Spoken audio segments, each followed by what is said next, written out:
జై శ్రీమన్నారాయణ. ఇక్కడ వాస్తు పురుష ఆరాధన అవుతుంది. ఏ ఒక్క కొత్త స్థానంలో అయినా కూడా అందరూ కూడా వినవలసిందిగా ఏ ఒక్క కొత్త స్థానంలో ఇల్లు కానీ దేవాలయం కానీ వ్యాపార స్థలం కానీ ఏది ఉన్నా కూడా అందులో ఉండేటువంటి వాడు భగవంతుడు వాస్తు పురుషుడు అని వాస్తు పురుషుడిని ఎందుకు ఆరాధించాలి? ఆయన దేవుడా రాక్షసుడు వాస్తు పురుషుడు అని ఎందుకు ఆరాధిస్తున్నాం? అది కూడా దేవాలయంలో అనంటే పైన లోకాల్లో దేవతలందరినీ కూడా ఇబ్బంది పెట్టేవాడట ఈ వాస్తు పురుషుడు. దేవతలందరూ కూడా వెళ్ళి త్రిమూర్తులని వేడుకున్నారట, బ్రహ్మ విష్ణు మహేశ్వరుడు. వాళ్ళు ఇదన్నా పరిష్కారం చూడాలి అని చెప్పేసి భూమిపైకి తోసేశారట. అప్పుడు గోడ ఒక్క భూమంతా పడ్డాడట.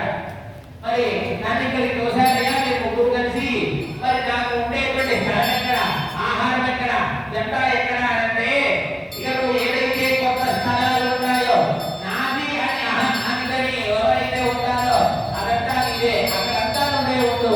వారిని నువ్వు ఎలా కావాలంటే అలా వాడుకో. అక్కడ ఉండేటువంటి జనాలని కానీ మృగాలని కానీ పశుపక్షాలను కానీ ఇబ్బంది పెడతావా సుఖ పెడతావా అది నీ ఇష్టము. కాబట్టి నువ్వే ఉండు అంటారు. మరి ఆహారం ఏంటి అనంటే గుమ్మడికాయలు ఆహారము. మనం గుమ్మడికాయలు పెడతాం కదా ఇంటి ముందు వర్షుడికి. కాబట్టి అందులోనే ఇక నుంచి నువ్వు ఇక్కడ మనం ఆరాధన చేసి ఆయన కావాల్సిన ఉపచారాలు చేసేసి ఆ తర్వాత ఆయనకి గుమ్మడికాయలోకి ఆహ్వానం చేసి అది తలకు పెడతాం అనమాట. ఇంట్లో అయితే గుమ్మడికాయలకు ఆహ్వానం చేసి ఇక నీ స్థానం బయట ఈశాన్యం వైపు అని చెప్పేసి మనం ఆహ్వానం చేస్తాం. దేవాలయంలో అయితే ఆ యొక్క అగ్నితో కూడి ఉన్నటువంటి ఒక కర్రని అంటే మంటతోటి ఈ యొక్క వాస్తు పురుషుడిని చెరిపేస్తా. ఇక్కడి నుంచి ఇక్కడ నువ్వు వెళ్ళవలసిందిగా కోరుతున్నా. రేపు ఉదయాన్నే భగవంతుడు విఘ్నేశ్వరుడు ప్రతిష్ఠ కాబోతున్నాడు, రాబోతున్నాడు. ఇక నీ స్థానం ఇక్కడ కాదు అక్కడ అని చెప్పేసి బయటకు పంపిస్తా.